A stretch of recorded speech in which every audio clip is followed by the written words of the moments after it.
In this video, I'm going to walk you through a problem on your homework. It's problem 4.4.27, and this one kind of snuck in. It really shouldn't have been on your homework, but it is, and now I can't delete it because people have started working on it. So I'm going to walk you through it, and hopefully it will make sense.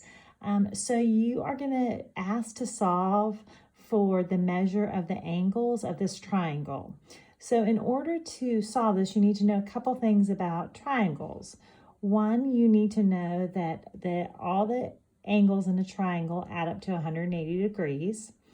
Two, you need to know that because this is an isosceles triangle, angle B and angle C have the same measure. Okay, so the first thing I'm going to do is I'm going to think about adding up the three angles in this triangle to equal 180 degrees. So I have x plus 9y minus 11, that's angle A, plus angle B is 2y plus 16, plus angle C is 7x plus 19, and all of this is equal to 180. Okay, so I'm going to do a little bit of cleanup because I have some like terms that I can combine. So I have an x and a 7x, that gives me 8x, and I have a 9y and a 2y, that gives me 11y, and then when I add up negative 11, 16, and 19, that gives me 24. All right, so this is equal to 180. And then I'm going to do one more thing to clean up this equation.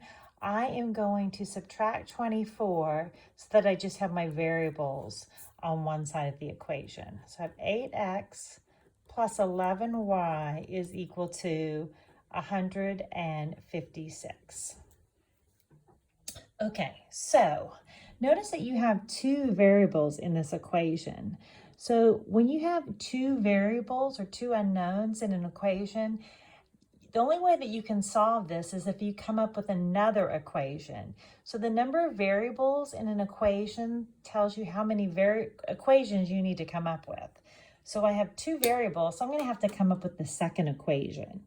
So I need to go back to this idea of having an isosceles triangle, which means angle B and angle C are equal to each other. So I'm going to set those two those expressions equal to each other. So angle B is 2y plus 16 is going to be equal to angle C, which is 7x plus 19. So now I have two equations that are equal and that I can use to solve my system of equations. But before I do that, I want to get my pink equation, equation 2, to have my x's, my variables on one side and my constant on the other. So I'm going to clean up my second equation and do so by moving the x term over. So I'll subtract 7x from both sides. So now I have negative 7x plus 2y. And then I'm going to move my 16 over to the other side by subtracting 16 from both sides. So that equals 3. So let's look at what we have. We have 8x plus 11y is equal to 156. And that's one equation. And my other equation is negative 7x plus 2y is equal to 3. All right, so this is where this is really hard because this is material way down the future, and I don't have any clue how it got onto your homework. But I'm going to finish it just so you can see. All right, so this is called a system of equations. We have two unknowns and two variables. So what I'm going to do is I'm going to use something that we call elimination method, and I'm going to get rid of one of my variables. So if I can get rid of one of my variables, I can get this down to one variable and with one equation. So I'm going to get rid of my x's because I have a positive 8 and a negative 7. So if I added these two equations together, that's not going to help me. So what I'm going to do is I'm going to make the x's have the same coefficient in front, but they're going to have different signs. So I'm going to multiply the top equation by 7 and the bottom equation by 8. And every term inside the equation gets multiplied by that. So I'm going to have 7 times 8x is 56x, plus 7 times 11 is 77y, is equal to 156 times 7. So I'm going to have to do that up here because I can't use a calculator because I'm using my phone. So 35, 39, I believe that's 1,092. All right, equals 100 is 1,092. Now I'm going to distribute the 8 to the 3 terms. So that gives me 8 times negative 7 is negative 56x. 8 times 2y is 16y is equal to 8 times 3 is 24. Now I have my x's have the same coefficient but different signs. So if I add these two equations together, my x's are going to eliminate. So now I end up with 77 and 16. That gives me 93y is equal to 11, 16. All right, so now I just need to divide by 93.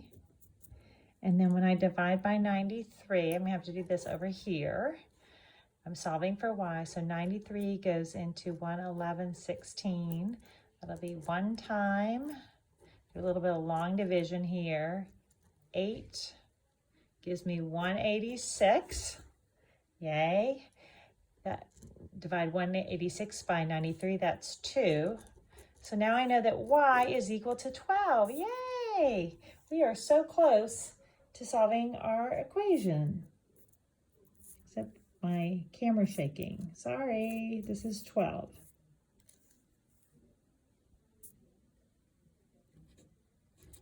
All right, now that I know that y is equal to 12, I can plug in the y into an equation. I'll use the bottom equation because my numbers are smaller. So I'm going to plug in 12 for y. So I have negative 7x plus 2 times 12 is equal to 3. So negative 7x plus 24 is equal to 3. I'll subtract 24 from both sides. So negative 7x is equal to negative 21. Divide by negative 7. So x is equal to 3. Whoa, we're almost done. So we got x is 3 and y is 12. Remember, the original goal of this whole problem was to find the measure of all the angles.